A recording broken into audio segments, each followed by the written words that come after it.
it's our time. We get to talk some shit on everyone's team. Kind of. Although it's kind of hard to have a really bad team in a startup. So James is here. Kevin, on my screen it has you second, but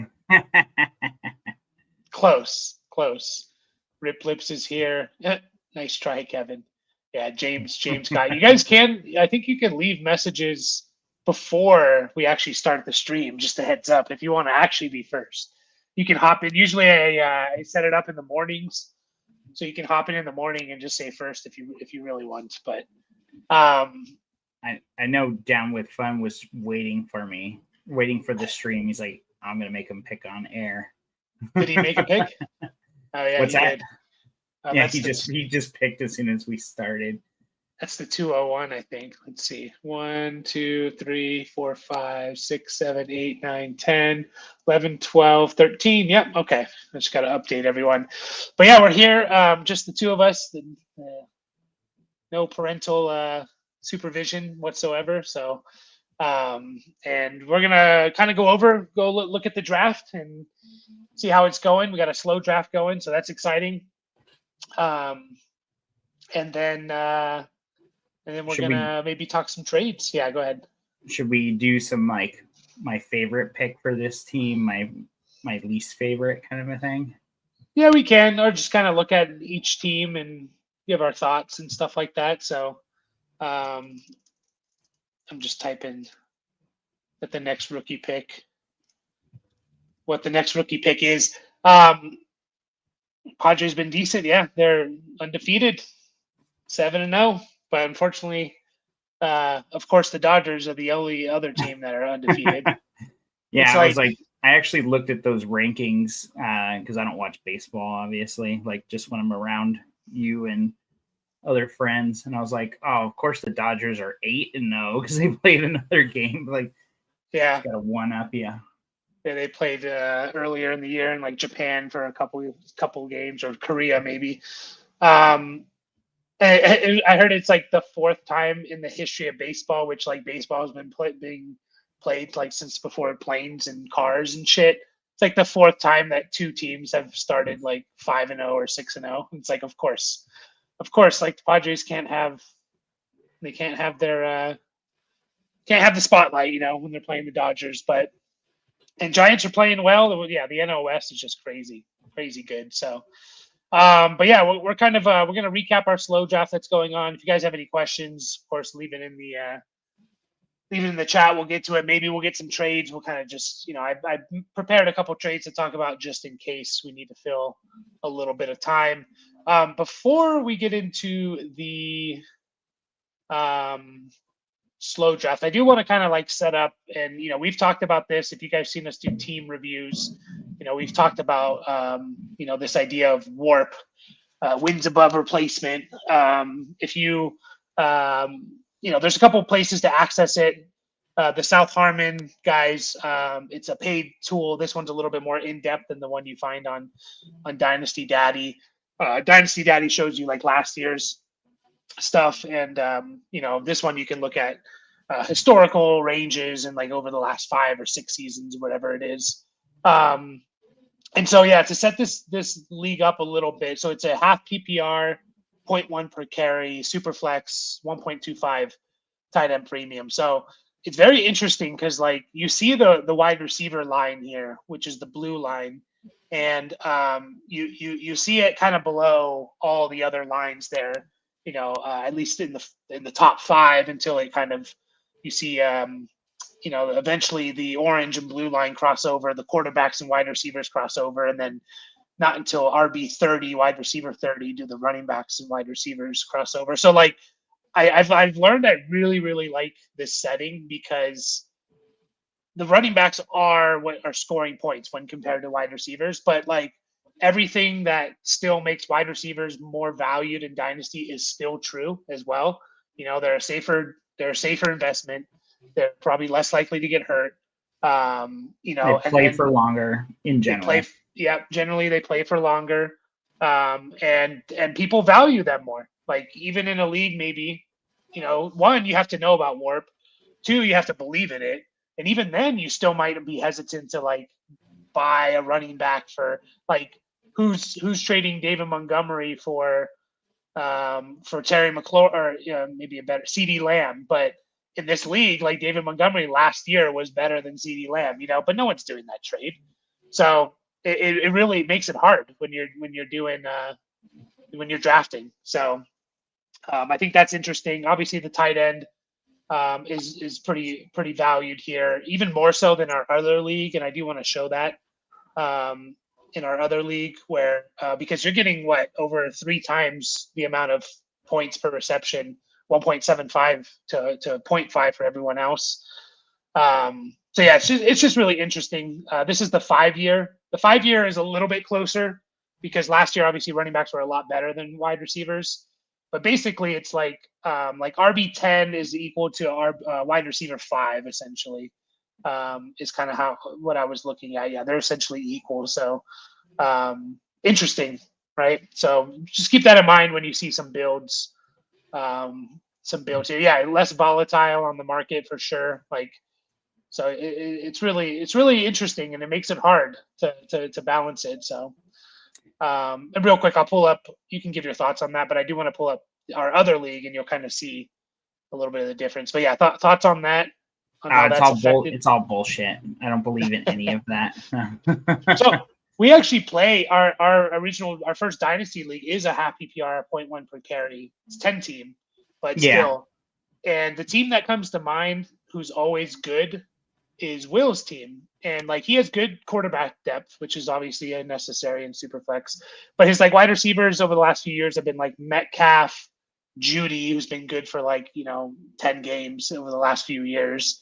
He has Jaden Reed, Debo Samuel.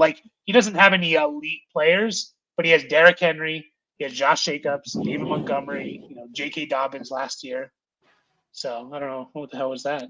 Some breaking. I didn't know if that came through. Not loud, but yeah, yeah. That was my daughter, our mom, my wife, and our cousin playing a Jenga version of Tetris. I don't know. I was just what the shit. So yeah, that comes to mind where it's and he's always that guy. Will he's always in the playoffs and competing. So this is the warp for Poseidon.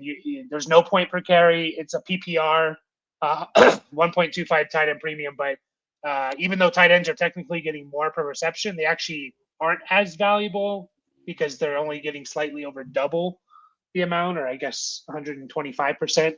But you see the line here where it's all kind of jumbled together, which I think a lot of standard leagues are. So wanted to set that up. Oh, and I just want to address a couple of things real quick. Yeah. I don't think I'm going to be picking on air. I'm sorry. Down with fun. Only because someone hit me up earlier about a possible trade, and I was just wait till I'm on the clock and then we'll figure it out. So, and I don't know which. I know which person our league name is, but I don't know who he is in the chat. So I think it's James. James, isn't that you? Oh, it's James? I think so. I always have it because we have Discord, YouTube, and Sleeper, and there's very few of us that have all three the same name. James, are you Poopy PP, or is that someone else that I'm mistaken for? No, it's not him. No, it's not. Oh, for some reason I thought it was James. I don't know why. Okay, maybe he's not. Oh, and the other thing is, this one's for you, Rip Lips. PBR, man. I know you were drinking the Sierra Nevada, but we had a big ass party at our house this past weekend, which you all heard about. And this was left in my fridge, and I was like, all right, cool. I need a beer for the podcast. So there it is. It's Benjamin, that's right. Bean Jammin'. I just call him Benjamin. That's who it is. I knew it was someone in this draft. So yeah, I mean this is the draft so far. We're gonna probably get through 9 rounds. By the end of the day, we'll see. So I guess you could start with your team if you want, and kind of your thoughts, general thoughts on your picks and what you were thinking for some of them, or. Well, definitely got to throw Rip Lips under the bus a little bit because, maybe pat him on the back, I guess. I got sniped by him multiple times, even though he's 2 picks away from me. He's on the turn. I was like, oh, I'll be able to get Jonathan Taylor at the beginning of the 4th, and nope. But Kyron Williams, can't complain about that. Like, that's a nice consolation prize. There's a little bit different outlook on him, but we've done videos on both of those guys. So I mean, the gist of it is, the draft capital, the contract is in Jonathan Taylor's favor, but the offense and what he's been for the team is in Kyron's. It's in his favor. So I don't really mind that one too much. The other one was when Rip Lips started going nuts with the tight end picks. I was like, fuck, I thought I was going to get Hawkinson. And then Kittle, and then yeah, I mean, I do love George Kittle. Like, I probably would have taken him there, but I don't know. I'm just kind of like letting things fall the way that they are. Obviously, like, I haven't taken a draft pick yet. Oh, and you sniped me too. Like, not that I'm like overly concerned about it, but I did prefer Justin Fields over Richardson. I hit up Rip Lips to trade up right in front of you. I obviously either he didn't see it or I didn't offer him enough. So I guess egg on my face. Well, you sniped me a couple of times, so that's fine. Good. Fuck you. Now, overall? Yeah. Go ahead. You can finish.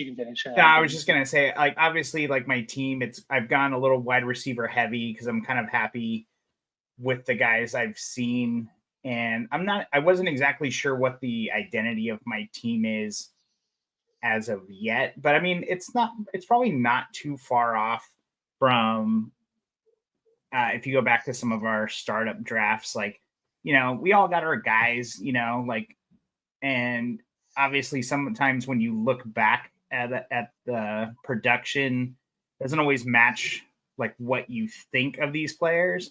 Like Waddle is one of those guys that, I've been kind of talking about him all off season, and he hasn't had a great past couple of years, but we've also talked about like what his upside is, especially, if Tyreek goes down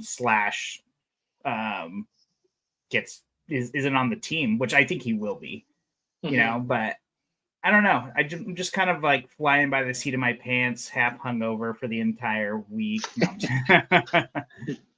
I don't get hangovers, guys. I drink water responsibly. I just like to sleep. Fair enough. Yeah, and I haven't dived into the rookie pool yet because I'm just kind of like, I'm kind of happy with the known commodities as they've fallen to me, but we'll see. Yeah. We'll see. I'll get my feet wet eventually, I'm sure.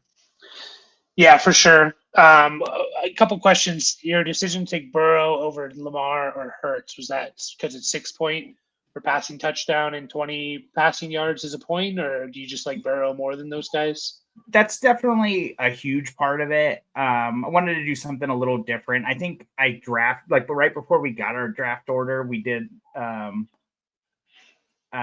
mock startup, and I made that same decision. And it wasn't like anything set in stone, but I was just kind of like, I kind of like this, like it does help that, he's got Higgins and Chase for the next, foreseeable future. So I do like that. I mean, I can't fault the Lamar thing. Like, I don't think Burrow's absolutely going to be better than Lamar, but, like we did see quite the special year from Lamar passing wise. And, not to take anything away from that, but obviously, like, Burrow's never going to match him rushing, but I just feel a little more comfortable with Burrow with these settings, but that'll probably bite me in the ass. Yeah, I mean, I don't think so necessarily. Like, will Burrow be better than those guys? Maybe, maybe not. but it's not going to be that far off, I don't think, like over the next 3 seasons. Like, so, and then were you with knowing like the settings and how running backs are a little bit inflated their scoring? Were you thinking like, I don't know, someone like Achan over AJ Brown, or was it kind of pretty easy for you to go AJ Brown still?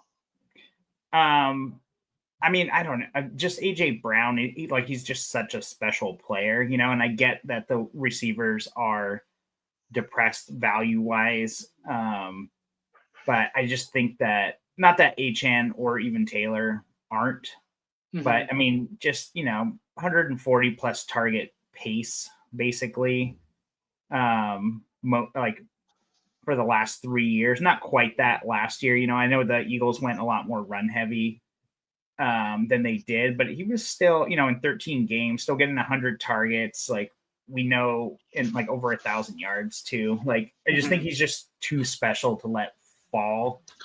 That I did struggle with that pick slightly, but when I have multiple guys on the board, I just kind of try and just not overthink it. And I'm just like, man, I got to do it. Yeah. And and just to address the Justin Herbert pick at the end of round 2, or like that was more like he's another guy who like his production doesn't necessarily reflect his value per se, like, but I just feel like, again, like he's just such a special player. We had the 3rd round reversal. I didn't know how people were gonna value quarterbacks. I've been in startups where I've been left out like of the quarterback like situation because I'm like, oh, ADP and whatnot, so like I probably would have been comfortable waiting, seeing how some of the other quarterbacks fell, but overall, like I feel like I have like a very solid foundation in that QB room, so I'm pretty happy with that. Yeah, for sure. Yeah, the guys you sniped me on, I don't know if you can consider Waddle a snipe because like he went at the 603. I didn't pick until the 611, so I don't really consider that a snipe. I knew he wasn't going to get past you, just because we've talked a lot about him. But the Metcalf was definitely a snipe because I had Dad's pick at the 802 and Metcalf went at the 710, and I was really hoping to get. I was thinking about taking Metcalf all the way back in when I picked earlier in that round. And so he's obviously got huge question marks. I got to be careful because I am co-commissioner, and like every time I click on a player that's already picked, it's like it pops up the change player, remove player thing, and I'm like, okay, show player card. But now, I mean, obviously a lot of question marks at quarterback, but we've seen good things from him in the past, like, solid wide receiver 2 with, big upside. I don't know if that's going to be unlocked this year necessarily, but the dude just got a 5-year contract. He's not overly old. So I was happy with that pick. None of the running backs there were necessarily jumping out at me. So that's kind of where the Metcalf thing came from. Yeah. Yeah, I'm totally, there's a few of us, Rip Lips, Possum, kind of really, buying into the warp and the running back stuff. My board's kind of all over the place. I can't sit still, I kind of went into the draft thinking there was a very good chance I was going to go back-to-back running backs, whether that was Gibbs at the 112 and 201, whether that was Gibbs Bijan. I even contemplated taking the 101 to get Genty there, but so I knew 5 quarterbacks were going to go in the first round. I didn't expect 7, and I kind of told myself, like, all right, if more than 5 go, I need to consider a quarterback at the 201. Just even though I have the 301, the 3rd round reversal, like you were saying, we don't know. Sometimes quarterbacks just go crazy in the 2nd round, so an early 3rd round. So after seeing Mahomes and May go in the 1st round, I was like, I should probably lock up a quarterback here, one that I believe in, and it's Caleb. So I would take Caleb over a guy like Herbert. I guess those were probably the only 2 in thought in contention there. So that's kind of what I went with there. At the 301, honestly, I kind of wanted Achan potentially. I kind of wanted Achan back at the 301, but I ended up trading. I forget exactly what the trades were. I know I traded to like the 305, and then from the 305 to 311. We don't have to get into all the specifics there. And I still got HN, and I thought it was possible just because, once again, like, even though we talk about the running backs being more valuable, you still have to kind of buy into it and believe it. So kind of got the guy I wanted there, and then went Bucky. So I feel pretty good with that running back room. Grab Penix. I try to also diversify a little bit. There's a couple guys in here. This is my first Bucky share. This is my first Penix share. This is my first Kenneth Walker share. I think it's my first Andrew share as well. So, a couple guys where I like to diversify and stuff. And, I contemplated the 104 at the 501. But I think it was the 104 at that point. Mm. Yeah, it was but then Down with Fun has the 103, and I feel like I could be making this up, but every time we do rookie drafts, I feel like he tends to take Cam Ward whenever he's picking in like the top 3, top 4, top 5. Like, he always picks Cam Ward. I think he kind of takes like the approach of like, take the quarterbacks in a super flex. So I was like, I don't think, I don't want to pass up on a quarterback here, especially not picking until the end of round 6 again, and being stuck with someone. So I went Penix there. I actually wanted Lawrence, and I got sniped by Poopy PP. I was actually really surprised about your Penix pick, just from talking to you previous, I guess. Like, I thought you would have went the more proven but obviously older guy with Dak there. Yeah, he was definitely in contention for me. Honestly, what I tried doing was actually trading back from the 501 to, I think it was with Joseph, to the 505, because I liked Penix, Young, and Prescott. I wanted one of those 3. It was a little bit of a risk because I wasn't guaranteed that, but also I think someone had 2. Yeah, Brendan already had 2 quarterbacks at that point, so I felt pretty good about trading back, but I didn't end up making that trade. And yeah, I went with Penix just because, also have to take into the value of things as well. Like, if Penix has a good first month, Dak's never. It's stupid, but like, Dak's never going to be a top 12 quarterback again in Dynasty. Jared Goff, who's been like QB7 over the last couple of years, is still like QB 20 and keep trade cut, and again, keep trade cut's not important, not the gospel or anything, but if Penix comes out and he comes out on fire, like, his value is going to go up a lot. So, and I don't have Penix. I don't know if I have Dak either, but I kind of wanted a Penix share, with all the different teams I have. So, and came back to Kenneth Walker.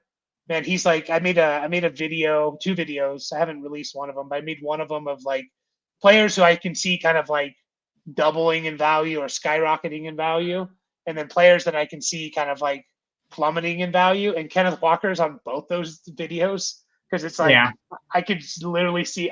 It feels like a top 5 Kenneth Walker season could happen, but also, like, if he just doesn't produce again to what we expect, like, he's going to start falling quite a lot. But took a risk there instead of taking a receiver, and then grabbed Andrews because I still believe in Andrews as like a top 5 tight end, and felt okay taking him there. I grabbed Tua, and obviously as my after Justin Fields and then Tua. Obviously I like Justin Fields if he plays, and I think he's going to be a top 10 at least guy. So I'm a big fan of Fields for the next couple of years. I got sniped on Tyreek Hill, man, and Brendan was on the clock for a while, and I was just like, I'm going to get Tyreek Hill and Devontae Adams. That was my plan. Like, those are going to be my first 2 receivers. I'm just going to go for guys that are on maybe their last leg, but they could still give me that top season and supplement that with all my running backs. And then Tyreek Hill was taken. So yeah, Tyreek was one of those guys where I was like, shit, he's still here at the 803. And then, but I already had Waddle, and I was kind of like, I feel like the upside Richardson play was the move for those 2 reasons. But yeah, I was definitely talking to Dad about that back even at the 7-Eleven. Yeah. Like, because we were kind of like we're kind of on the phone, like just talking through like whatever the plan is, I guess. Like as far as like, who do you think I should take? Just kind of talking strategy kind of a thing. Yeah, I know collusion, but yeah. I made all of Dad's picks for him actually. Yeah, I wanted him so bad, and again, I think Brendan was probably working or something, and so I was just like waiting. I was like, come on, like don't pick Tyreek, and yeah, I got sniped there. So, but I got Tua, and even though he's my QB4, like it gives me a lot of flexibility. I feel like if Penix does play well the first month, I don't think it's going to be that far off from like what Tua is doing, and now that gives me the flexibility to potentially trade Penix because I think he's going to be more valued than Tua. And, still feel comfortable with, Caleb, Fields, and Tua and get what I can out of Penix. So that's obviously future down the road. But yeah, if you had to guess, let's real talk quick about other people's teams now. yeah. Real quick, though, if you had to guess, and I want you to guess not because I'm asking you and you're going to, probably increase it a couple spots. Where did it feel like in points per game that Tyreek Hill finished last year? Or sorry, Tua finished last year. And by the way, there's two guys that fit in points per game, not total points. There's two guys that finished ahead of him that I'm not including, Jimmy Garoppolo and Joe Milton, because they played one game. Where would you say, like, QB what in points per game did he finish? Like, what did it feel like? Honestly, I didn't have Tua anywhere, and I definitely had Tyreek, and he's probably the only Dolphin that I had, and it didn't feel good. And I know Waddle didn't play very well because I was just looking at him. I know it was kind of all Jonnu and who the hell? Oh, and Achan, I guess. And Rip Lips guessed 24. I would guess probably like 15 or something like that.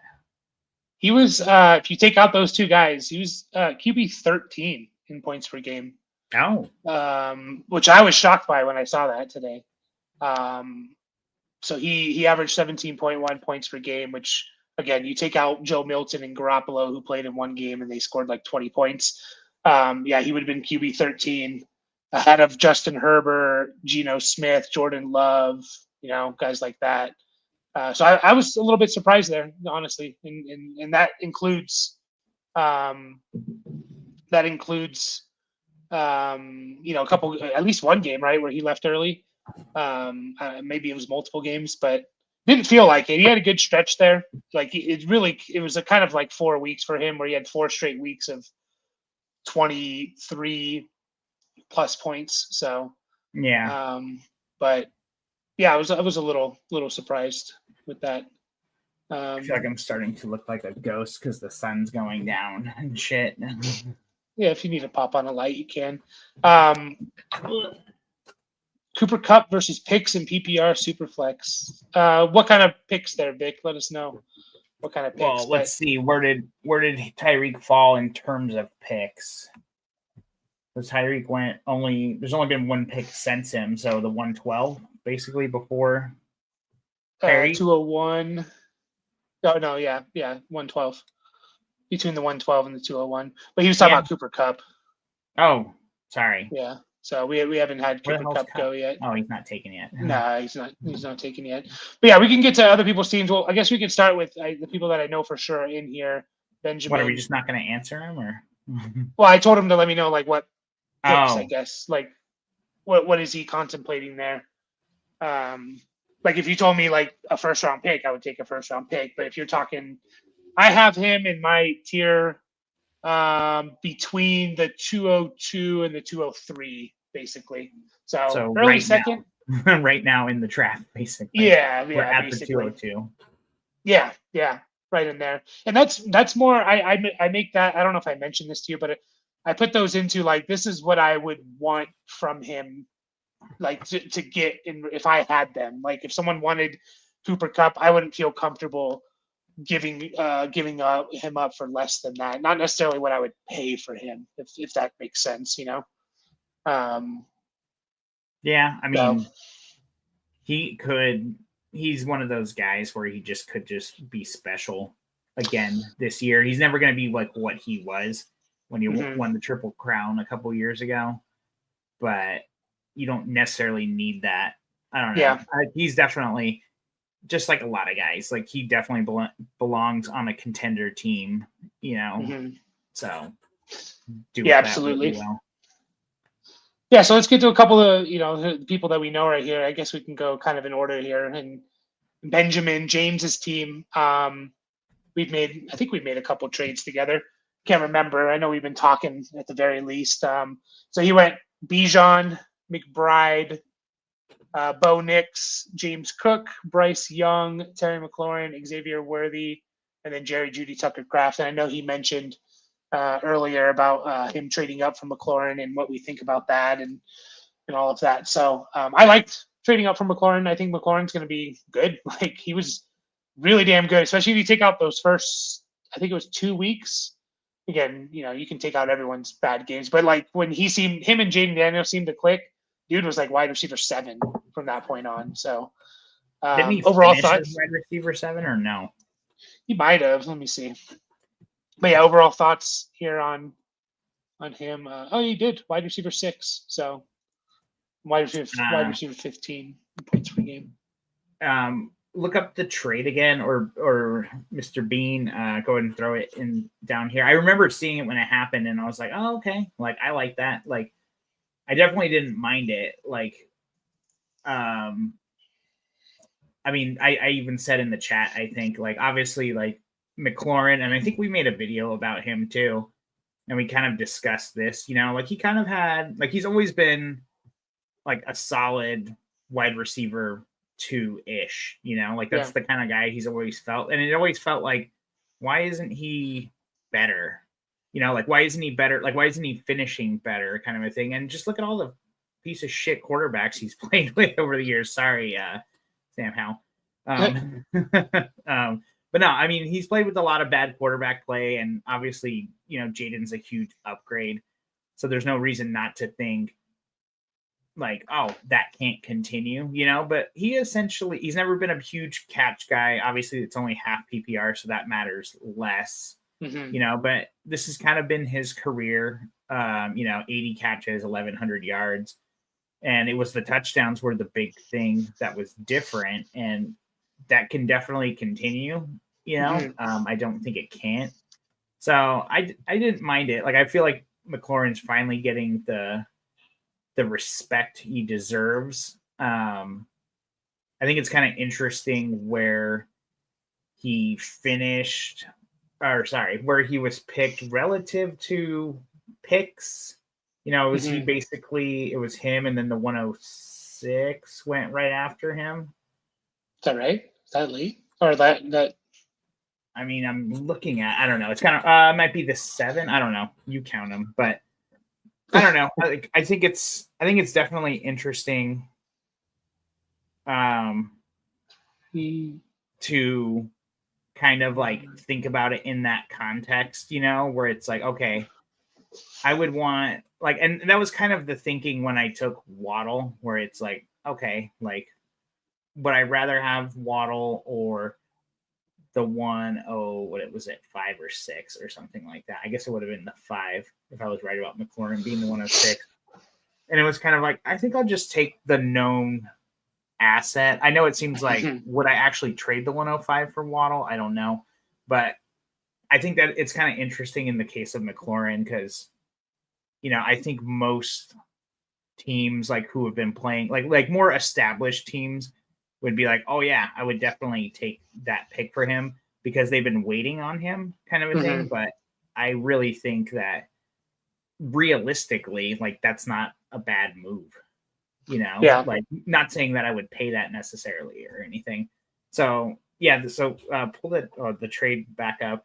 I see. So it was actually with me now that I remember, but real quick, it was right before the 108. So 107 went. Wow, I can't count shit. 107 went at the 605, and then 108 went right after McLaurin. So that's kind of where I have him. I think in my tier list, I have in my tier list I have him in the 109 value. So it's like essentially the same thing. So yeah, it was with me. I remember I think I had 4 guys that I liked. So basically I got a 4th, and then I moved up, which I thought I was moving up a little bit more. I actually basically swapped 1 spot to move up from the 901 to 811. For some reason in my head, because he's one of those where he traded all his picks, so it just threw me off for a second. Either way, I still would have made the trade just because I was comfortable with I was going to take Kenneth Walker, and I still got Kenneth Walker. So it was good for him because he really wanted McLaurin, and essentially he gave up a 4th to get him. Yeah, no, I think that's a great yeah. compromise. As far as you're barely moving back, you're picking up a little bit of something. You're still going to get one of the guys you like. I mean, those are the kinds of trades to be making, I've been talking to Dad about this a little bit because he's he hasn't done a Dynasty startup draft since our Dynasty startup draft, Yeah, it's been all orphans and stuff. Yeah. So I think, so I know he's kind of been I feel like I don't know exactly what I'm doing when it comes to this stuff. I'm kind of just going with my gut. He hasn't really fully okay, think about it in terms of this, would you rather have these players versus these players, It's the hardest thing for me to do. I'm for being sure. honest. It's not trading in a startup, easy, especially because you don't know who's going to be there, Yeah. This is the perfect kind of example of doing that, in a lot of the startups I did last year, a lot of it was, okay, I'll trade back, to you, we're swapping picks in that round, and then I'm going to move up either 2 or 3 rounds accordingly, pick swapping basically. And it's kind of okay, if you really want your guy, that's what it's going to cost, kind of a thing. You're going to move up 3 spots now, but I'm going to move up 3 spots in 2 different rounds later, or 3 will. Or, shit, I was reading Ripley's Goodwill trades, kind of a thing, when I said that. But yeah, you're moving up 3 spots in 3 later rounds, kind of a thing, and so obviously it's impossible to predict who's going to be there, but that's kind of the moves you got to make in order to just move around, to get your guy. So I really like it. I really like the McLaurin trade for both of you guys. Yeah, I made another one where I moved up in a couple other rounds and got a 2nd round pick or something too. And but yeah, no, I like the team. I mean, obviously, I was going to say that's one thing I have a really hard time with is trading future draft capital in a startup. Not that I wouldn't do it necessarily, but it's holy shit, everyone thinks their team is awesome, kind of a thing, in a startup. We do have a couple of teams with 4 rookie picks each, basically 4 rookie picks in the top 13 picks. So they're not necessarily going for the right now. I mean, obviously it could work out, but that's kind of a little bit more of a long-term approach, possibly. You don't know how it's all going to shake out or anything, but sorry, go ahead. Yeah, if Adams and Tyreek Hill were gone, I think I would have offered up one of these picks and just said, if anyone wants to send me a 26 first, I'll trade this pick. Now Adams was there, and then I thought Tua was worth more than just a random 26 first. So I did that. But if Adams was gone and it was I would have taken Tua, and then I probably would have just announced that and see what I would have gotten. But it is hard. It's really hard. So, but yeah, I mean, overall, I like James's team. I mean, I like the Judy pick. I thought about taking Judy over Adams. I just felt with my build of running backs, I kind of want to try and go for it because again, they are volatile assets. I'm not investing in wide receivers, so it's I don't want to take the course, and that's maybe another reason why I didn't trade it first. Is I don't want to push it out a year when I have a bunch of running backs on my team, guys that I expect to be around for several years, but you just never know. So for sure. I like how we were talking about Mr. Bean's team here, and you made it about you, Mike. What the fuck? It's always about me. No, but it's a good team overall, and yeah, the McLaurin. I mean, even Worthy. I guess he kind of went in the range where he should. Judy, I've been saying is kind of a buy low, and I think that's a good, definitely a a good pick there. And yeah, Trey McBride just got paid, so you got that locked up. And I mean, you go back to the warp, like he could literally be the most valuable piece in this entire draft. Like if he's the tight end one, and like he could be, I think the tight end one is like the most valuable piece. Now that's probably been Kelsey for the last 5 years, so he has to maybe be that level. But sure. So Julian in the chat. So I guess he's, I want to say Zuju, but I'm trying to pronounce the X. Maybe it is just Juju. Like the X is silent. Okay, No, yeah, I mean that's totally legit. Like I think that's one thing that's been kind of scaring me off of the court or the running backs a little more. Also, is like because we are doing this before the NFL draft. Shit, Mike, you never said the date at the beginning, so yeah. So it's we're gonna recorded. get some hate. No, but there's just so many question marks. Obviously, no one's ever 100% safe, and like we've seen it time and time again. Rookies come into a team and don't displace the veteran. Yeah. Blake Corum won't be shit, kind of a thing. Like it's like, oh, he's gonna hurt Kyron, kind of. Like we've seen all that play out in both ways. So I like the idea of the flexibility of the picks. Juju. Yeah, and they're liquid, right? And like they're only going to go up in value. Like, and so that's the argument to take them. I feel like because I'm a big rookie picks and all of that, but I feel like they've all been taken a little bit earlier than I personally wanted to. I think I only contemplated the 101 and the 104. And so, but that's fine. Like again, they're assets that are literally going to rise up in value over the next few weeks, and you can do so much with them. So, sure. And that kind of plays into, we can go into Down with Fun and Cast 2062. Down with Fun's just Down with Fun in here, right? I haven't seen him. Yeah, he is. And Cast is also Cast in here too.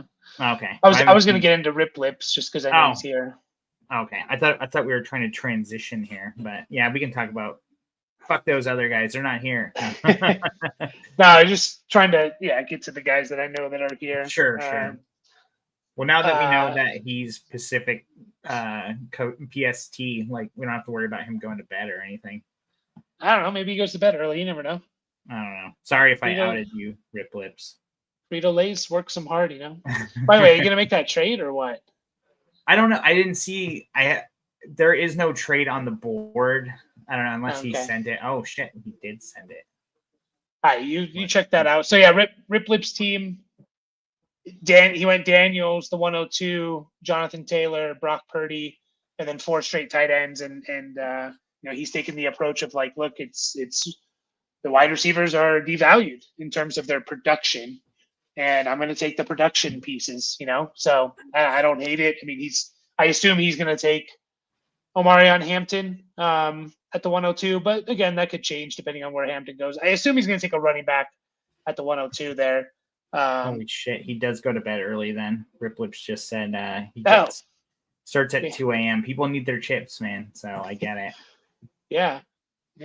Damn, that is early. And then JT, and then he went the 4 straight tight ends, which he's again there's 5 flexes in this league, so I know he said he sniped you a couple times here. How you feeling with his team overall? Would you do the 4 tight end strategy, or would you try and diversify, take receivers, or what do you think? I mean, me personally, I wouldn't do that, but I mean, I get the thought process behind it.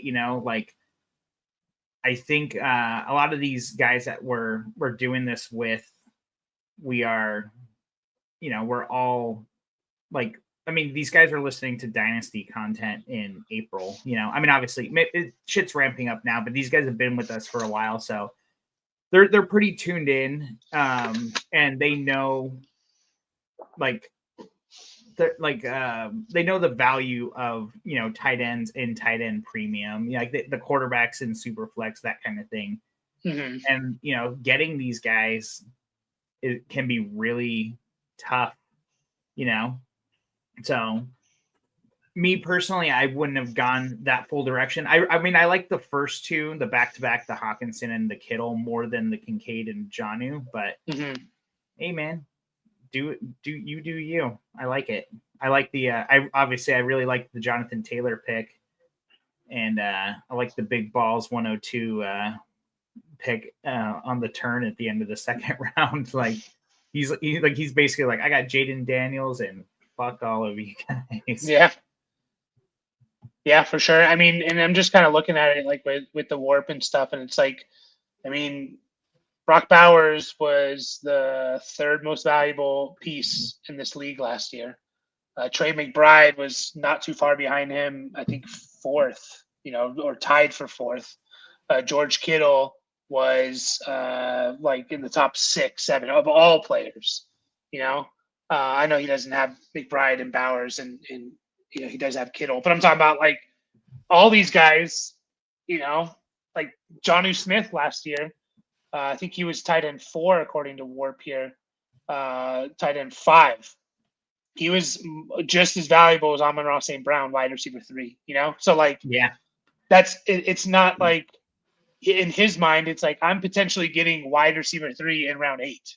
Of value, like potentially. So, like that's how you kind of look at it. Like, and is it the right strategy? Who knows? But at the same time, like, if Jonnu Smith finishes as a top 5 tight end, none of these other wide receivers going around here are going to be as valuable as Jonnu Smith. He's going to be, like I just said, he's going to be a top 5 wide receiver value, So, yeah, I mean, it's an interesting strategy for sure. And he said he's open to trading the 102. So, if anyone wants the 102, I'm getting a little like FOMO of like, damn, I'm not going to be in this rookie draft that we're going to have live. None of us on the show like hosting are going to be in it, which might be good to just talk. But yeah, so I don't mind it. And again, like he has Jaden Daniels and Purdy, so he has his quarterbacks locked down. He potentially has his running backs locked, at least a couple running backs locked down. And yeah, he's just taking like the value because at that point, like there weren't many tight ends being taken. I think Hawkinson was tight end 3. Yeah, Hawkinson was tight end 3, 4. And Kittle was tight end 4. No, Laporta went before. Oh yeah, Laporta. No, but I 4, love 5. that. I love that difference. Literally instead of mid-round 3 with Laporta getting Hawkinson at the end of the 5th, it's literally 2.5 rounds later. I love that. I was really hoping maybe I should have picked him. You should have. I mean, yeah, like where would you say Hawkinson's going to finish in this league? Like, would you be surprised if he wasn't a top 5 tight end if he's healthy? I mean, it's always hard with tight ends. Like, I mean, I'd be surprised if he wasn't top 8, definitely. But he definitely has tight end, let's say 3 upside or some shit. I don't know. Yeah, I can't really think about like the numbers. It's like I don't think he'll be the best tight end necessarily, just because there's a number crunch there and unknowns with the rookie quarterback and everything like that. But I mean, what if they're as pass happy as they have been? In general. I mean, it's a little tougher to see, but I love the Hawkinson pick for sure. Yeah, I'd be surprised if he was healthy all year outside the top 5. So, and again, like I just told you, and historic, that was last year. Historically, tight end 5 is equivalent to wide receiver 5. So, and you're getting that in round 8 for Jonnu, round 7 if Kincaid hits. So yeah, it's an interesting bold shot. And also there's the idea of having a monopoly too, right? And like you said, like people having to go and trade, trade for you. They have to come to you if they want a tight end. So PP poo poo. It's Joseph, right? Yeah, Poopy is reporting. So he's all basically receivers here. You got Chase and Lamb, which I thought Lamb falling. Man, that hurt me to see Lamb fall that far. I wanted to take him, yeah, but I went for Caleb. So I mean, Chase Lamb is an incredible start there at the 108. Like, damn. And then Stroud, Lawrence, Higgins, Addison, Olave. Like, that's a really good wide receiver room there. Like, a lot of upside. Obviously, with the first three. I didn't think Higgins was going to make it back to me, but it still made me sad that he went. Yeah. What do you think about you're fine with having both on Chase and Higgins?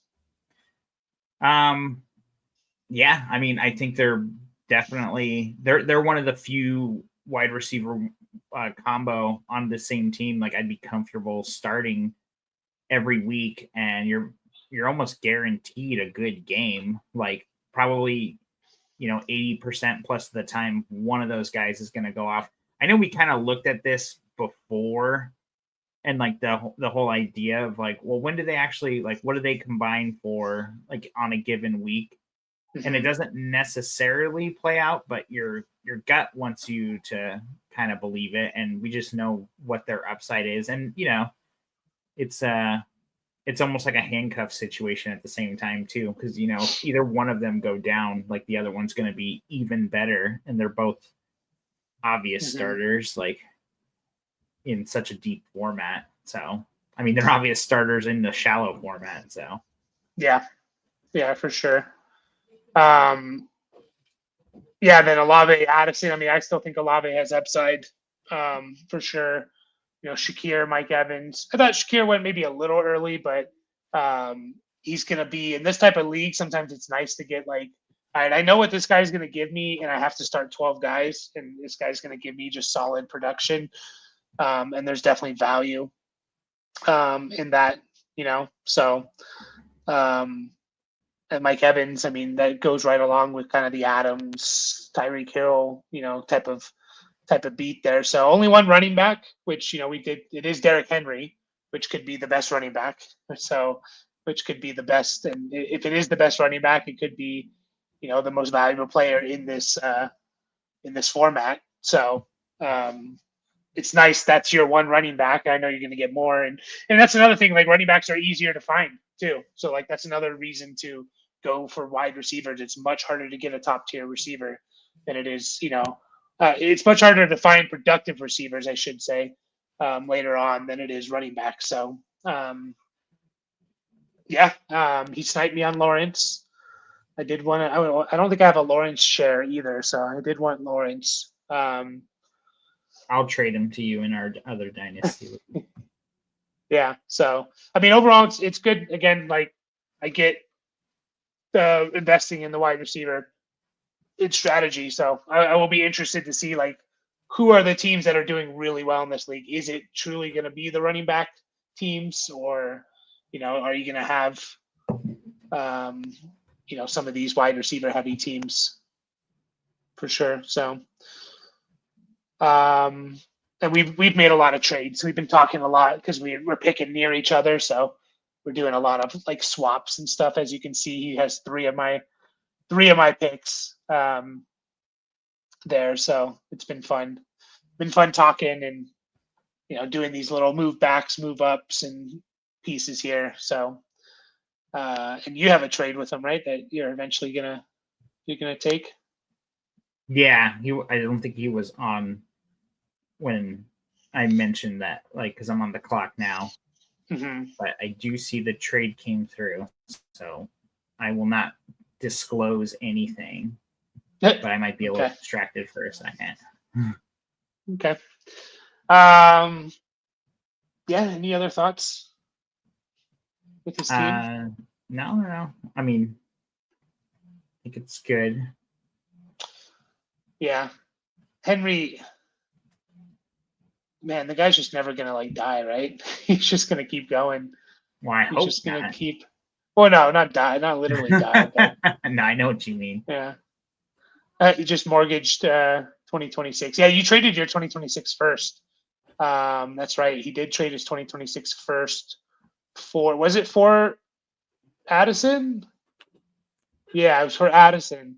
So I don't hate it. Like I would have I had Addison equivalent to 107, 108, 109 range of this draft. So if you're gonna contend, like I think that's potentially a win for you. I think it's a win. Like I'm fine with doing that, both sides, like getting a random 26 first for Addison, and also paying for that for him. So so Julian's in here. That's the ex Juju, yeah. Nice and clean. Straight down the line. I like it. He did mention he was thinking about taking Lamb, but he wanted a Puka share, which I totally get.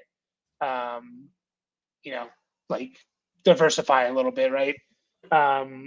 Drake May, and then he went Puka, Nico, Rice. Like that's a really nice wide receiver core there. I think Rice is a little undervalued. Drake May, Dak, and Darnold is great running. Quarterback room, and then Njoku's his tight end, and then he mentioned he's thinking running backs with his picks there. What was it, 108, 109? He did mention. Do you think he's gonna regret? Taking the 109 over Henry? What do you think there? It's definitely possible, but I think it's like insulating the pick a little. We know, like we've said it 1,000 times already. Like RBs are kind of king in this league as far as but the shelf life is kind of and the draft obviously. Like no one's replacing Henry. Like that's obvious. Even if they draft a running back in the second round or something, or even in the first round, the Ravens, which I don't think they will, but no one's replacing Henry. Like you just ride him into the ground. But, getting back to like what we said before, like, would you trade the 109 for Henry, extension for Henry. I know the dude is an alien, like he is he's just so fun to watch, It's insane how many just like carries he had. Or he has had. We've been talking about Henry, like the wheels falling off of him due to age for literally 3 years plus, and the dude keeps doing it. So you might end up regretting it. Only time will tell. But he had just as many total yards as he did his 2,000-yard rushing season. He rushed for over 1,900 this last year. It's like, holy crap. And then he had a little bit of, he's actually like become a better or being used more in the receiving game the last 3 years. Like he had a 400-yard receiving year in 2022. Last year he had almost 200, but yeah, the dude is an alien. I don't know if you'll regret it necessarily. It's hard to say if you will. Like, okay, if Henry is RB3 again, yeah, you probably do regret it. But like, there's also a lot of risk with Henry because he gets hurt. Where's his value go? It plummets, and who knows when he's going to be back or if he's going to be back. And so, tough to say if you'll regret it, but I don't mind it. I think I would. I think I had Henry right in that range, 107 to 10. Yeah, 107, 108. So the 109 is not that far off for him. So says he doesn't like trading up and down. Yeah, it's hard. It really is hard, man. It's hard not knowing what you're gonna get, and especially in deeper leagues, like trading away guys. So you want the depth and stuff, but I like the quarterback room. I like the wide receiver room. If you can hit on those picks, like you're looking pretty damn good for sure to start your first 9 rounds there. Juju. I kind of wanted May. I was hoping to get May at the end. Yeah. At the end of the round 1 or at the 201, but that was definitely the most shocking pick of round 1, but more so than Mahomes, you think? I think so. I get it. It's totally. I'm not saying it was a wrong pick or anything, but I was like, oh shit, like May as number 7. Like 9. I like it. I like it. Big balls. Yeah, man, I guess I shouldn't say, yeah, Mahomes is still ranked higher than May, and probably deservedly so, but I just think May's going to be so good. I really do. Would you have taken? Never mind. I think we need to like speed it along a little bit. We're going for an hour and 10. Oh, just an hour. Yeah. Down with Fun said, "What was the Burrow Lamar reason? Couldn't believe I was able to get him." I know we talked about it at the beginning, but you want to just go over that real quick? Yeah. It's basically the Higgins chase, locking him up. 6 point per passing touchdown definitely makes them a lot closer, and just wanted to go outside the box a little bit. Like I like Joe Burrow in general. I mean, I love watching Lamar too, but I don't know, just the feeling, I can't explain it much better than that. Yeah. Yeah, I mean, I have Burrow as my QB5, but again, like 6 point definitely. I mean, Baker was the number 2 quarterback, I think, in this league. Oh no, it was Burrow. Burrow was the number 2 quarterback in this league. It was significantly less than Lamar, but again, Lamar had a ridiculous year. Yeah. So and obviously, like it closes the gap a bit too. Like, and I mentioned this before, but Lamar had like an exceptionally special year for him passing. And I think that's kind of what I expect out of Burrow, yardage wise, anyway. It's like you can't expect 40 plus touchdowns with anyone, but I just think it was a little bit of an outlier passing season for Lamar. Not to say he couldn't do it again, but I mean, he did it with Flowers, basically, so.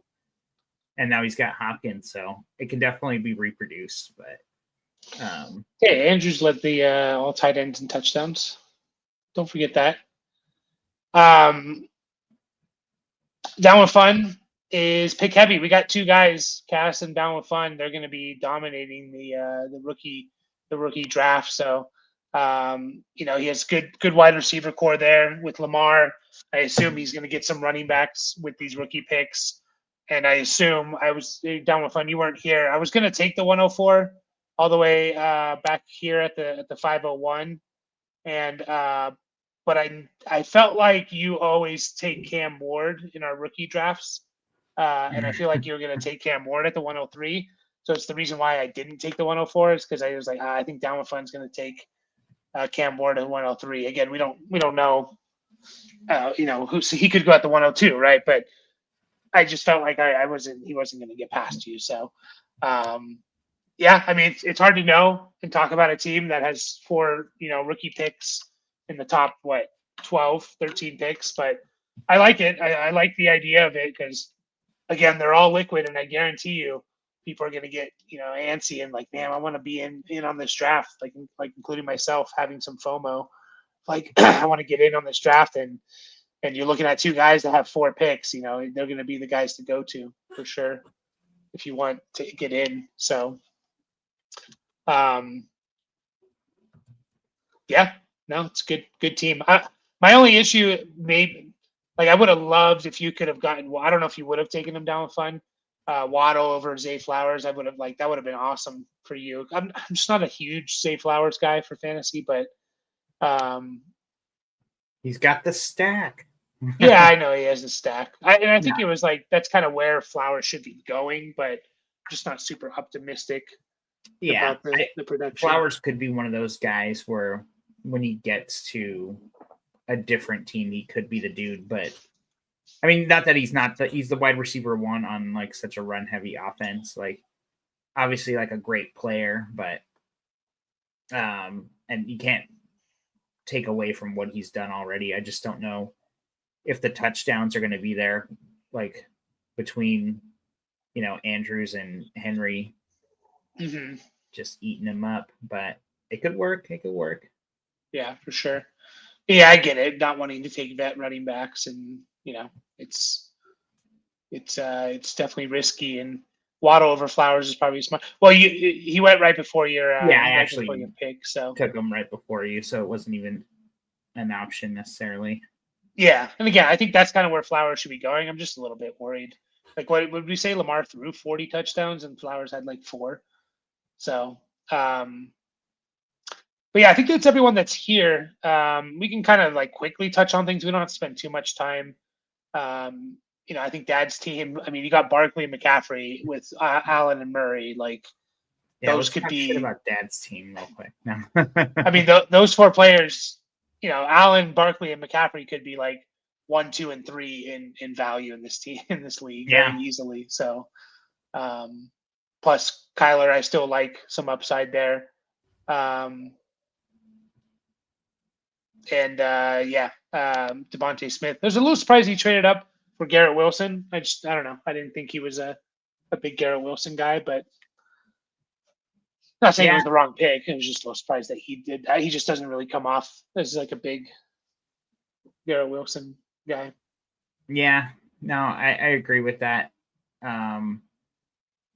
I kind of mentioned earlier, like, we'll be on the phone together, kind of just like talking through picks, at least for a few of these, like, like not obviously no collusion, but it's literally just like, Dad's thinking like, oh, like I'm kind of thinking about this guy, like when he specifically around like the McCaffrey pick, like before I even picked, like he wasn't saying specific players, but I was just kind of telling him like, yeah, I mean, you got Saquon. Maybe it was after the McCaffrey pick, and it was like, yeah, I mean, you could have running back 1 and 2 right there. So maybe go a little more balls to the wall, like with the picks kind of a thing, or not picks, sorry, but like with these players. And I don't know if that influenced his mix-in pick necessarily, but I think that was a solid move, given the value of the running backs and stuff. Obviously, these guys are, they're getting up there a little bit, but they are all, Barkley and McCaffrey especially, obviously extremely special players.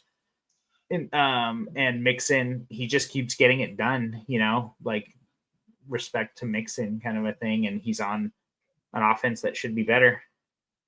Yeah, Mixon in this league was RB8 according to Warp, so he was a top 5 quarterback in value essentially. So yeah, I mean, you start off with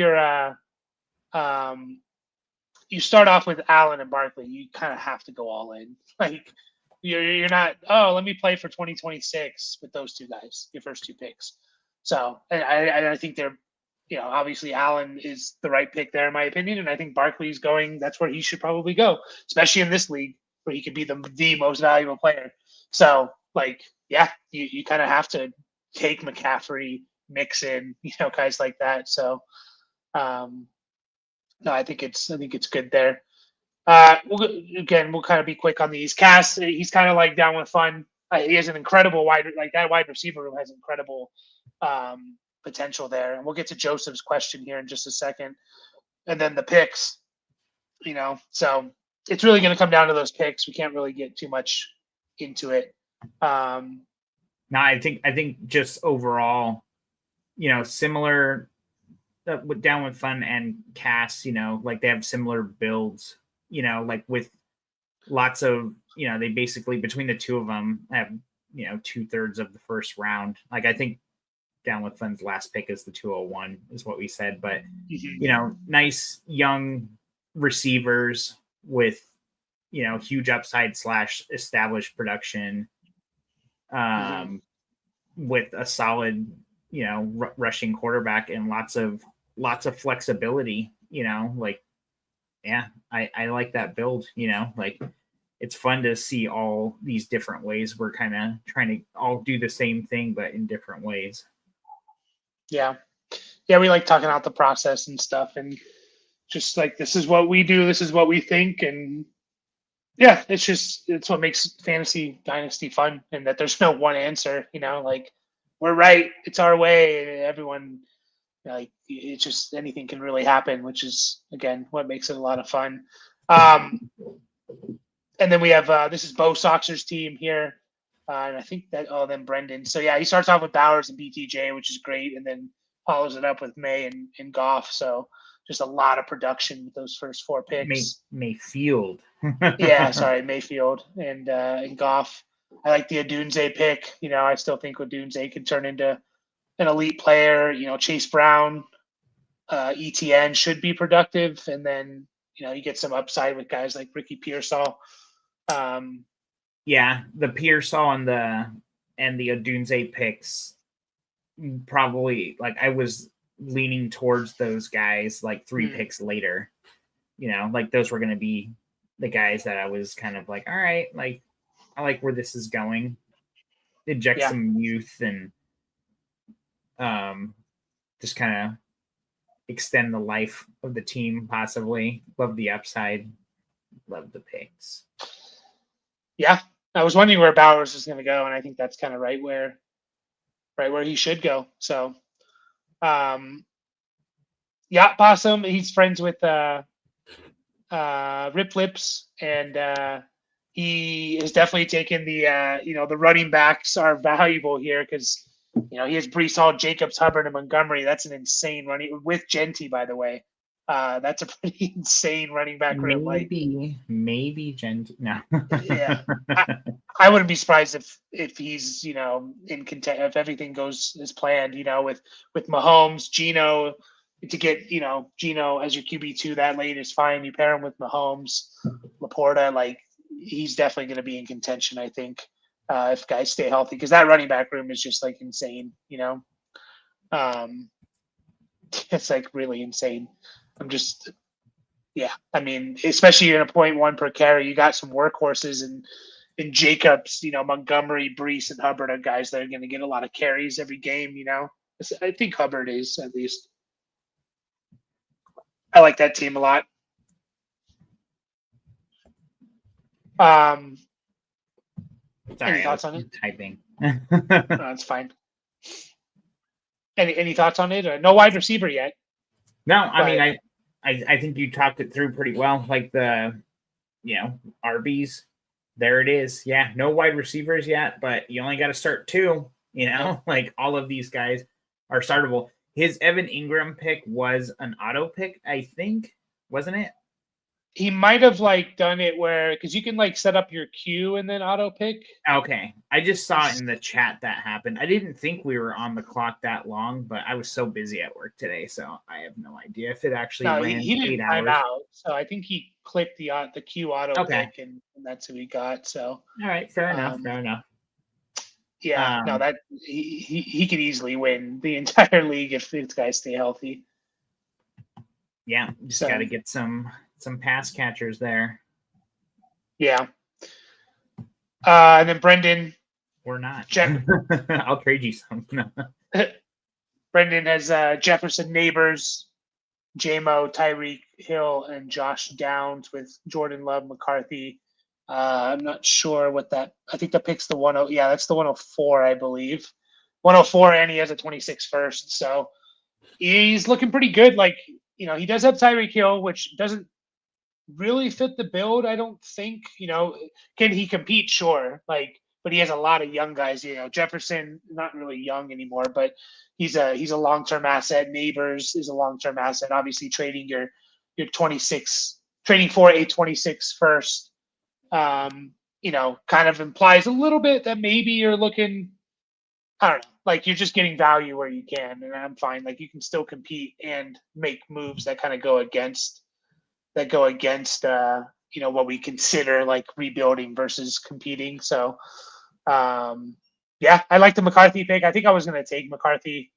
I think I had it McCarthy, Lawrence, Penix, because I just wanted a McCarthy share, but he took him from me. So yeah, I'll be interested to see where he goes. No running backs yet, unless the 104 is one of his guys. But he's set up pretty nicely with the 104 and an extra 26 first. So yeah, it is kind of funny.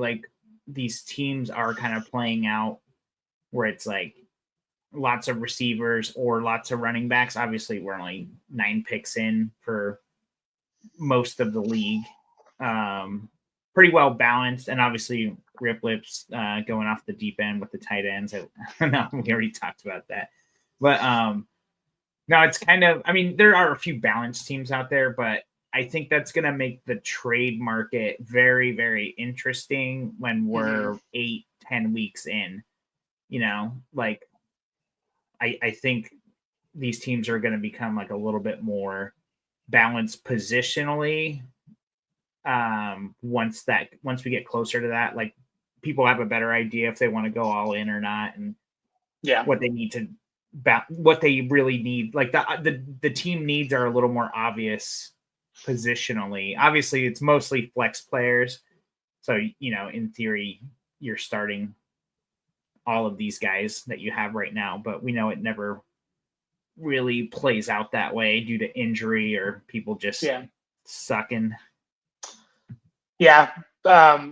James's team is definitely James and Bo Soxers are probably the most balanced. Like they have a good mix of, James here has his 2 running backs, 2 quarterbacks, 2 tight ends, 3 receivers, and Bo Soxer, the four wide receivers, 2 running backs, his quarterbacks, and a tight end. So those are definitely the 2 balanced teams, and potentially, the teams with the picks as well. So sure. So Joseph's questions here: do you guys oppose drafting like a McConkey and JSN who recently peaked in value over a more suppressed in value like Marvin Harrison, a Doomsday, Olave? I think it's an interesting conversation because McConkey, Marvin Harrison, and like JSN, especially Marvin Harrison and McConkey went back to back. JSN went several picks later, but if I had to choose between those 3 guys, I think I would choose Marvin Harrison. Just because of, I think the potential to peak is higher. But I totally get taking a guy like a McConkey or JSN over someone like that, because it's like I've seen them produce now, and maybe they peaked in value a little bit, but I know what I'm kind of getting a little bit more than Marvin Harrison's kind of a question mark at this point. So, yeah, I mean, Marvin of Doomsday, we still have really high expectations for them. Whether or not they hit that, that's to be seen. But we're obviously both we love those guys. The Olave the Olave situation is definitely different. He's one of those players, obviously a lot more valuable in PPR. I think it's the concussions and who knows what the future at the quarterback position is after this year. Carr's going to start all of this year if he's healthy. Rattler's not going to take his job most likely, unless they're just really terrible and then they want to see what they have in Rattler. But I think it's really the concussions that are just scary. And just because you get a couple in a year doesn't mean you're going to get more. But it's man, it's kind of a scary situation for sure. Yeah. Olave's in the DJ Moore, Terry McLaurin career path of just we know they're good. They just haven't had the offensive quarterback to shine a little bit. But honestly, why should Garrett Wilson really be going? I'm just thinking about this right now. The difference between Olave and Wilson, what is the difference? They're both 1st-round picks. They've both been kind of disappointments. I'm sure Garrett Wilson has had a better year. I know overall he was wide receiver 10, which I don't think Olave hasn't been there. But points per game, he was more of a low-end wide receiver 2. So anyways, that's probably something for a later talk or video. But yeah, he kind of followed up with the question here where he's kind of saying kind of spelling it out a little bit more, which that's kind of the gist of what I thought he was saying. I don't know exactly where Olave's ranked. I think you mentioned this last week where it's I really wish it just had wide receiver this, not ADP, but who, where they were actually taken. I don't want to sit here and count, how many wide receivers were taken before Olave, but I think it's definitely I don't know if I lean one way or the other as far as like odds. Like I think it is kind of 50-50, honestly. I think JSN can definitely ascend. Like he's already started to do that. Like, we've already kind of waited on him and we started to see it. And McConkey, I think he's probably, I don't want to say overvalued, but I like definitely a lot more valuable, not in this format necessarily. He's kind of peaked, in my opinion. Like, it's tough to say that about a rookie. It's just like had one of the better seasons, but like, I don't know, something in me thinks like this is what McConkey's going to be, and I don't know if he's going to be much more than that. So, Joseph, I tend to go with, again, like using the McConkey, Marvin Harrison example here, going back to back. I tend to go Marvin Harrison, just the guys that I think can really shoot up in value. Whereas, like, if I think about it in a year, I can see Marvin Harrison as like wide receiver 3 in Dynasty. Maybe not that high, but he could be a top 5 guy if it hits like we think it's going to be there. He was already like wide receiver 3 or 4 before he even played, so it's much easier for guys to get back there. Since they've already been there, like that's already in our minds as Dynasty players versus a guy like McConkey is coming up from, like, I don't know where he was when he first came in, was first drafted, but let's say he was like in the 30s or late 20s. Is that the right way to say it? I don't even know if that is, but the high 20s, I think that's a better way to say it. In the high 20s, it's much harder for him to climb that mountain to get to top 5. It's going to take multiple seasons of something versus Marvin Harrison. It kind of takes one. So I tend to go for those type of players if I truly believe in them, and I kind of do with Marv. So, but I don't think there's a wrong answer. But yeah, it's kind of like we're playing the stock market a little bit, and it's much easier to do that with later picks. Like I think Ricky Pearsall versus Jameson Williams is a good example of like, maybe not so much that one, but like, what's a better one? I don't know. I guess we can use JMO because they went similarly, but like, I see the argument for Ricky Pearsall because it's like, I think, JMO, it's like he's probably this wide receiver 2, boom bust type of player. We know he's not going to be the main target on his team. Versus, like, what if Ricky Pearsall really breaks out or something like that? There's probably a better example out there, but so I tend to go for those guys, especially a little bit later in the draft, guys that I can really see kind of boom, depending on my build, of course. So I know there's a better example. Well, I think kind of along those lines. I don't know. This isn't exactly along those lines, but I mean, look at the draft just paused. I was like, what happened? I mean, Marvin Harrison versus McConkey versus AJ Brown taken in those 3 picks. Like that kind of exemplifies it a little bit. It's like, I think AJ Brown has the better chance to outplay them for the next 2+ years that the other 2 guys, but sure. The youth, like definitely, like AJ Brown, like you can definitely see Marvin Harrison, and for that matter, even Ladd, like never being worth more than him given his age. So but who would you put money on being this time next year wide receiver 5 and keep trade cut rankings? Yeah, between those 3 guys. Yeah, it'd be Marv. Yeah. So like, yeah, that's like the whole, that's what makes Dynasty fun, right? It's like production versus also we got to play a little bit of like the stock market game of like, what guys can increase in value. So yeah, a Dunze versus like DJ Moore maybe is a good example too. I know they're on the same team. Or Dunze versus Devontae Smith. Like, I'd probably lean a Dunze. Again, depending on my build, but in a startup, I'd probably lean a Dunze. Just because I think over like a Devontae Smith or something. In a startup, like it's different when you're talking about trading for him and stuff, and that really depends on your team. But in a startup, I think like again, like I don't think Devontae Smith is going to get into a like top 10 receiver value, whereas I can see a Dunze pretty easily doing that this year. So, but I can also see Devontae Smith just being better than him over the next 3 seasons, and ultimately, like that's what wins you points, not what potential value a player could be. So,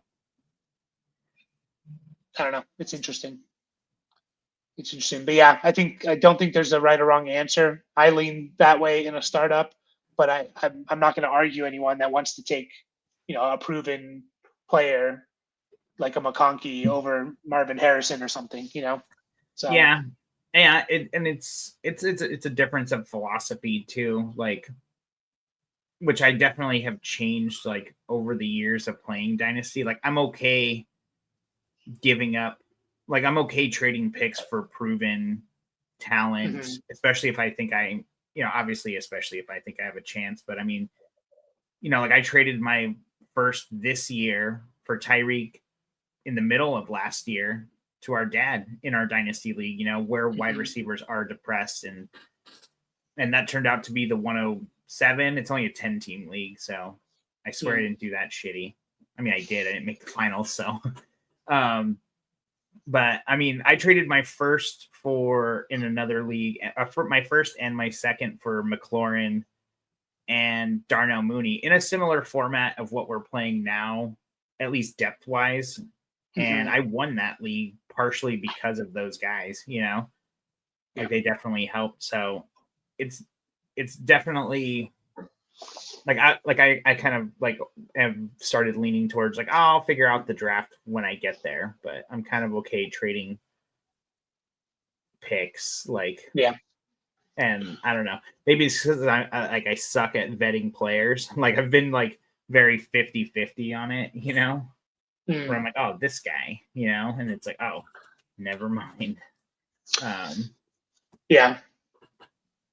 That's what makes it fun, and so many different ways to approach it, So, but yeah, I think well, I'll be back. Maybe you will Saturday morning, recapping. Hopefully, we've gotten at least through 12 rounds at that point. We'll see. It'll be close, but we'll keep recapping it as it goes along, at least for the first, 15 rounds or so. Sunday evening, 7 Eastern, we actually have our other league, and we're doing a live one for 12 rounds. So that's going to be fun. Totally different dynamic there. That's going to be fucking hard. It is. Yeah, it's going to be hard. We need to, because it's nice. We're I think you're the 3, I'm at the 6. Dad's at like the 10 or 11. Yeah. So we need to like kind of utilize that and take some time making our picks, even if we know who we're going to pick, just to kind of like balance it all. Anyways, we'll talk about that. But a little bit longer of a stream, which is good. And yeah, we're 3 weeks away, exactly 3 weeks away from, we'll be live basically around this time in 3 weeks. Obviously, we'll be live a lot more in between there, but NFL draft, first round. So we'll be done around this time. And join our Discord if you're not in it. And we're doing a free giveaway. Literally, there's a giveaway channel. You just say your name, say hello, put a GIF, and we're going to draw a name after the first round. We're going to I'm distracted now. I'm blushing. I'm draw a name. I spend 5 minutes in the fucking sun, and pretty sure I got skin cancer today. Yeah, I'm probably red too because of that comment. But anyways, we're gonna draw a name. We're gonna give away a free team review. Probably more because we'll have probably had a few beers watching the draft, and we're gonna be happy and jolly and stuff. So I think we got 10, 12 people already entered. So it's pretty good odds. I mean, especially if we do more than one. So get in there, and appreciate everyone. See you guys Saturday morning, Sunday night, all of that. Take care. Bye.